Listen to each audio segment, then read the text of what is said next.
Est-ce que ton esprit te gouverne ou bien est-ce toi qui le contrôle? Pense-y. Chaque jour, chaque minute, ton esprit te lance des pensées, des doutes, des peurs. Il te pousse parfois à agir, parfois à fuir.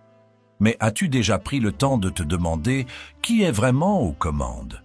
Les philosophes stoïciens nous l'enseignent depuis des siècles, mais peu d'entre nous osent affronter cette vérité. Le calme, la paix intérieure, ne se trouve pas dans ce qui t'entoure, mais dans ta capacité à maîtriser ce tumulte intérieur. Dans cette vidéo, on va plonger ensemble dans 8 stratégies stoïciennes puissantes, issues des enseignements des plus grands sages de l'histoire, pour apprendre comment reprendre le contrôle, calmer ton esprit et trouver une paix que rien ni personne ne pourra ébranler. Ces stratégies ne sont pas pour les âmes faibles. Elles te défieront, mais elles transformeront ta vie. Abonne-toi, active la cloche, car si tu veux vraiment apprendre à trouver la paix dans ce monde chaotique, ce voyage commence maintenant, et crois-moi, tu ne voudras pas manquer la suite. L'art du présent, ensevelir les regrets et enterrer les peurs. Tu sais, le présent est tout ce que tu as. Et pourtant, combien de temps passes-tu à regretter ce que tu aurais dû faire différemment hier, ou à te ronger les sangs pour demain? Imagine-toi, là, au bord d'une falaise. D'un côté, le passé, lourd et immuable. De l'autre, l'avenir, incertain et brumeux. Mais devant toi, juste devant, il n'y a qu'un chemin, celui du présent. C'est là que réside la paix, et si tu t'accroches aux chaînes du passé ou de l'avenir, tu te prives toi-même de toute tranquillité. Marc Aurèle disait « Perds ton temps dans le passé ou le futur, et tu perds ta liberté. » Il ne parlait pas de se libérer des autres, mais bien de se libérer de soi-même. Chaque regret, chaque peur, c'est une chaîne qui te lie. Le stoïcisme nous apprend à briser ces chaînes. Il ne s'agit pas d'ignorer ce qui a été ou ce qui pourrait arriver, mais de comprendre que tout ce qui est en dehors de cet instant est une illusion, un poids inutile que tu choisis de porter. Alors la question est simple mais brutale. Vas-tu continuer de traîner les chaînes du passé ou oses-tu les enterrer pour de bon? Si tu veux une paix intérieure réelle, commence par abandonner l'idée que tu pouvais ou que tu peux tout contrôler. Le passé ne changera jamais. Quant au futur, il est incertain par nature. Mais ici et maintenant, tu as le pouvoir de respirer, d'agir, d'exister en paix. Imagine un instant. Comment serait ta vie si tu laissais tout cela derrière toi, si chaque regret, chaque crainte cessait de te hanter? Prendre conscience de l'impermanence. La fin de toute chose est la clé de l'acceptation. Si tu as compris l'importance du présent, alors il est temps d'aller plus loin et d'embrasser une vérité que beaucoup préfèrent ignorer. Tout est éphémère. Regarde autour de toi, vraiment. Chaque moment, chaque relation, chaque possession, tout a une fin. Et cette fin, c'est précisément ce qui donne de la valeur à ce qui existe. Épictète le disait sans détour, la mort et la fin des choses ne sont pas nos ennemis, ce sont nos plus grands enseignants. Mais voilà le problème. Accepter l'impermanence, c'est admettre que tu n'as jamais eu le contrôle total, et c'est ce qui effraie tant de gens. As-tu déjà remarqué que plus on s'accroche à quelque chose, plus on en devient esclave? Chaque fois que tu refuses de voir qu'une chose est passagère, tu te condamnes à la peur de la perdre. Imagine un instant. Et si, au lieu de vivre dans cette peur constante, tu choisissais de savourer chaque instant, chaque personne, comme si c'était la dernière fois? Cela change tout, n'est-ce pas? La fin de toute chose, c'est la clé de l'acceptation. Ce n'est pas une fatalité, c'est une libération. En acceptant l'impermanence, tu libères ton esprit du besoin de tout contrôler, de tout retenir. Tu permets aux choses de venir et de partir sans te déchirer. Cela prend du courage. Oui, mais c'est le seul chemin vers une paix réelle et inébranlable. Si tu veux être fort, vraiment fort, tu dois oser te tenir face à cette vérité brutale et apprendre à aimer la fugacité de tout ce qui existe. Alors dis-moi, as-tu la force d'accepter que tout, même tes plus grandes joies, est éphémère? La tranquillité par le détachement des opinions des autres, leur regard n'est pas ta boussole. Maintenant que tu sais que tout est éphémère, que chaque chose passe, il est temps de parler d'une autre prison, celle des opinions des autres. Oui, cette cage invisible dans laquelle beaucoup se retrouvent enfermés, sans même s'en rendre compte. Sénèque l'a dit clairement, « L'opinion des autres est le bruit de fond du monde, et il ne doit jamais être ta boussole. » Pense-y. Combien de tes décisions, de tes choix sont dictés par le besoin d'être approuvé, de ne pas décevoir, de ne pas être jugé. C'est comme si tu cédais les commandes de ta vie aux autres et tu te demandes encore pourquoi tu ne trouves pas la paix. Imagine que ta vie soit une flamme et que chaque regard, chaque jugement extérieur soit comme un souffle cherchant à l'éteindre ou à la déformer. Si tu construis ton esprit et ton bonheur sur l'opinion des autres, tu es à la merci de chaque changement, de chaque critique, de chaque faux sourire. Mais qu'est-ce que cela vaut, vraiment? Leur opinion n'a jamais été ta vérité. Alors, écoute bien, pour trouver la tranquillité, il faut te détacher de ces jugements, oser prendre le chemin que toi seul choisis et laisser ce bruit de fond glisser sans jamais te détourner de ton cap. L'opinion des autres n'a de pouvoir que celui que tu lui donnes. Chaque fois que tu te laisses influencer, que tu plies devant leurs attentes, tu abandonnes un morceau de ta liberté. Es-tu prêt à vivre pour toi, à faire de ta voix intérieure ta seule boussole et à laisser enfin derrière toi la peur du jugement des autres? La discipline du soi, une forteresse construite brique par brique. Tu vois, ignorer le jugement des autres est déjà une étape vers la paix intérieure, mais cela n'est qu'une partie de la véritable force que tu cherches. La paix, la vraie, nécessite une armure. Et cette armure, tu la bâtis par la discipline du soi, par l'effort et la constance. Imagine une forteresse que tu construis, brique par brique, à l'abri des tempêtes de la vie, solide face aux épreuves et aux tentations. C'est cela que les stoïciens nous enseignent. Sans discipline, l'esprit est comme une feuille balayée par le vent, sans racines, sans ancrage. Sénèque l'a dit avec force. Le chemin de la paix intérieure passe par la maîtrise de soi. Mais il faut bien comprendre, cette maîtrise n'est pas un fardeau. Elle est une libération, car elle te permet de te gouverner sans être gouverné par tes impulsions ou les caprices de l'extérieur.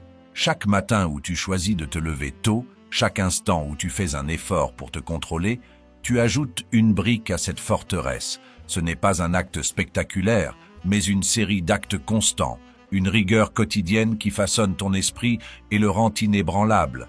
Demande-toi, quel genre de vie veux-tu construire? Une vie guidée par les distractions, les tentations, ou une vie façonnée par une volonté de faire, où chaque geste, chaque pensée est le reflet d'un esprit discipliné?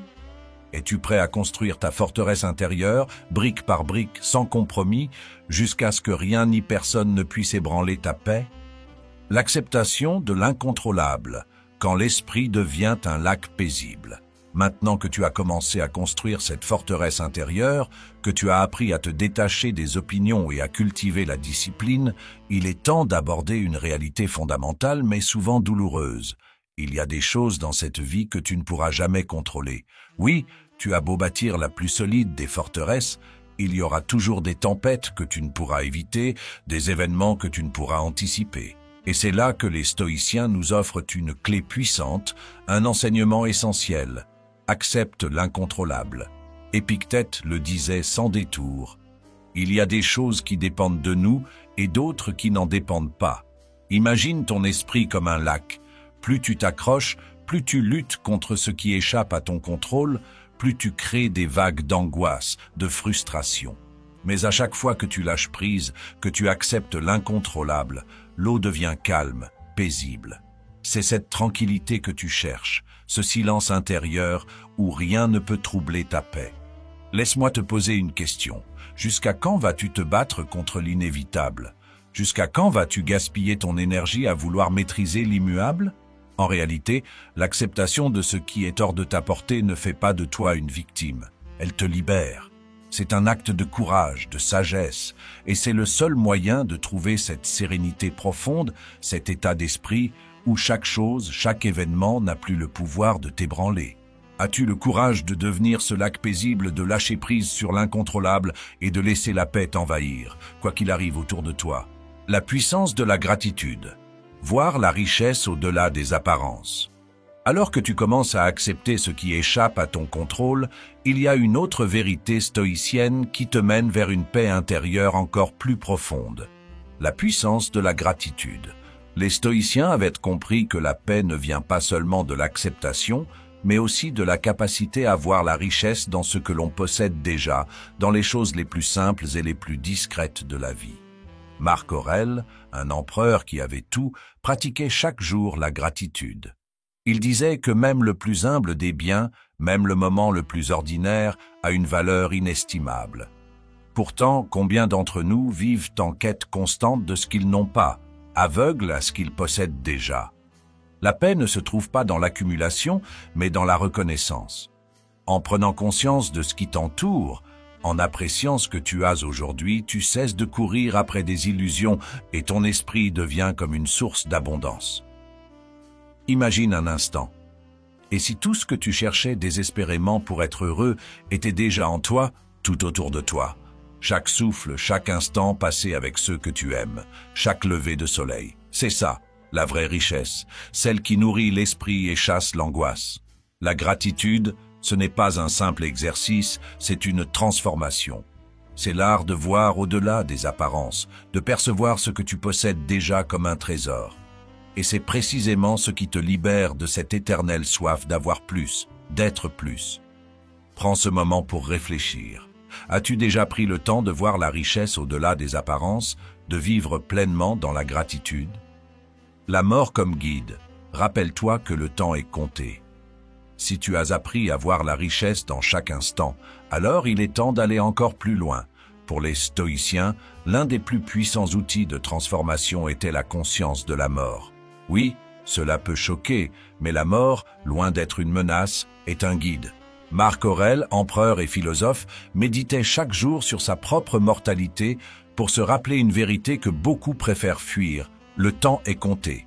Dis-toi bien que chaque jour qui passe, chaque heure qui s'écoule, c'est un morceau de ta vie qui ne reviendra jamais. Combien de temps passes-tu à attendre, à reporter ce qui compte, à t'enliser dans la routine, en pensant que tu as tout le temps du monde? Et pourtant, chaque instant qui s'écoule te rapproche de cette inéluctable réalité. Sais-tu combien de jours il te reste? Non, bien sûr, personne ne le sait, et c'est là la beauté et la puissance de cette prise de conscience. Elle te pousse à vivre avec urgence, avec intensité, en t'assurant de ne jamais gaspiller ton temps sur des futilités. Imagine vivre chaque jour comme si c'était le dernier. Non pas avec peur, mais avec passion. C'est cela l'esprit stoïcien. Ce n'est pas une invitation à craindre la mort, mais à chérir la vie, à te rappeler que chaque instant est précieux, unique, irremplaçable. Lorsque tu prends la mort comme guide, tu cesses de procrastiner, de t'attacher aux petites choses qui t'empoisonnent. Tu vis avec intention, chaque action, chaque parole devient significative. Alors, es-tu prêt à regarder la mort en face, non pas comme une ennemie, mais comme une alliée, et à vivre enfin pleinement, avec l'urgence d'un être conscient de la rareté de chaque instant? La force de la mort fati, aimer son destin. Après avoir fait face à la mort, il te reste un dernier enseignement stoïcien, sans doute le plus profond, le plus libérateur, amor fati. Ce concept, cette force de l'âme, va au-delà de l'acceptation. Il s'agit d'aimer ton destin, de chérir chaque événement qui se présente à toi, qu'il soit heureux ou douloureux. Pour les stoïciens, la paix ultime, la liberté véritable, résidant dans cette idée. Embrasser la totalité de la vie, sans résistance, sans regret. Sénèque disait « Ce que tu fuis, tu ne fais que le renforcer. Ce que tu embrasses, tu transformes. » Imagine chaque difficulté, chaque obstacle, chaque perte. Et si, au lieu de lutter, tu les acceptais comme des éléments essentiels de ton parcours, des étapes nécessaires à ta croissance? La mort fati n'est pas une résignation, mais un choix radical de dire oui à la vie. Oui aux épreuves, oui aux imprévus, oui aux douleurs, car chacune de ces expériences forge ta force intérieure, modèle ton caractère et te rapproche de la personne que tu es destiné à devenir. Regarde ta vie avec ses hauts et ses bas, ses échecs et ses succès. Si tu veux trouver la paix, une paix indestructible, alors il est temps d'arrêter de te battre contre le cours des choses et d'apprendre à les aimer telles qu'elles sont. L'amor fati, c'est cette force incroyable qui te permet de transformer les blessures en sagesse, les pertes en croissance. C'est une façon de t'approprier chaque instant de ton existence, de le revendiquer comme une part de toi, de ton destin. Alors, es-tu prêt à aimer ton destin, à accepter pleinement la vie telle qu'elle est et à puiser dans chaque épreuve la force de t'élever encore plus haut? Voilà, tu as maintenant traversé les 8 principes stoïciens qui, s'ils sont appliqués, peuvent transformer ton esprit et te conduire vers une paix que rien ni personne ne pourra ébranler. Nous avons exploré le pouvoir de vivre dans le présent, de faire la paix avec l'impermanence, de se libérer des jugements des autres et de bâtir une discipline de fer. Nous avons appris à lâcher prise sur l'incontrôlable, à cultiver la gratitude, à regarder la mort comme une guide et finalement à aimer notre destin, quoi qu'il nous réserve. Mais souviens-toi, ces principes ne sont pas des idées abstraites ou de simples mots. Ce sont des choix à faire, des actions à poser, des décisions à prendre chaque jour. Rien ne changera dans ta vie si tu te contentes d'écouter sans agir. Les stoïciens ne parlèrent pas pour inspirer, ils parlaient pour transformer. Alors demande-toi maintenant, es-tu prêt à devenir cet être inébranlable, cette forteresse de paix et de force? Si ces enseignements résonnent en toi, abonne-toi, active la cloche et partage cette vidéo avec ceux qui, comme toi, cherchent cette paix profonde. Rejoins cette quête et transforme ta vie avec nous. N'oublie jamais que le chemin vers la paix commence et finit en toi. Peu importe les tempêtes extérieures, tu as le pouvoir de trouver la sérénité en apprenant à maîtriser ton esprit. Vis avec l'intention, avec force, et surtout avec la certitude que tu possèdes déjà en toi toutes les ressources nécessaires pour affronter n'importe quelle épreuve. Ce n'est pas un chemin facile, mais c'est le seul qui mène à la liberté véritable. Alors prends une grande inspiration, regarde-toi dans le miroir et rappelle-toi, c'est toi contre toi.